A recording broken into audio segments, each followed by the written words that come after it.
அனைவருக்கும் காலை வணக்கம். இந்த பதிவு உங்களை சந்திக்கிறேன்.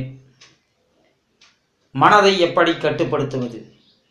மனமது செம்மையானால் மந்திரம் ஜெபிக்க தேவையில்லை.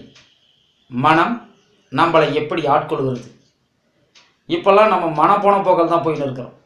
அவன் அப்படி இருக்கிறான், அவன் இப்படி இருக்கிறான், நம்ம இப்படி இல்லையே, நம்ம இப்படி செய்யலையே அப்படின்னு எல்லாம் அப்படியே அலைந்து கொண்டிருக்கிறோம்.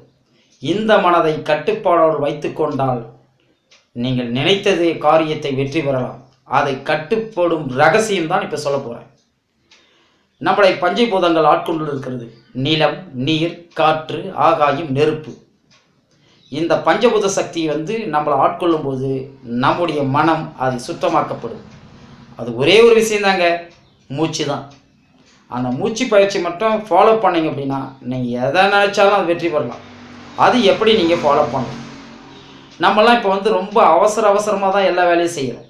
அந்த அவசரத்தை செய்யாமல் இருந்தாவே நம்ம எல்லா காரியமும் சக்ஸஸ் ஆகிடும். மூச்சை நல்லா ஆழ்ந்த மூச்சு உள்ளே இழுக்கணும். விடும்போது மெதுவாக விடுங்க. அதுமாரி ஒரு 10 டைம் ட்ரை பண்ணுங்கள். இப்போ தான் பயிற்சியே உங்களுக்கு புதுசுது. நீங்கள் ஒவ்வொரு நாளும் செய்யும்போது பழகணும். அதுக்கு தான் 48 நாள் கணக்கு. என்னன்னா நம்முடைய ஜோசி சொல்லுவாங்க இல்லைங்களா, ராசிகள் 12, நட்சத்திரங்கள் 27, கிரகங்கள் 9, எல்லாத்தையும் அப்படியே கூட்டி பாருங்கள். இதாங்க 48 நாள் மண்டலம். ஒவ்வொருவரும் பயிற்சி செய்யுங்க, முயற்சி செய்யுங்க, வாழ்க்கையில் நீங்கள் வெற்றி பெறுவீங்க. உப்பில் நிறைய வேலை இருக்குது, அது அடுத்த எபிசோடில் சொல்கிறேன்.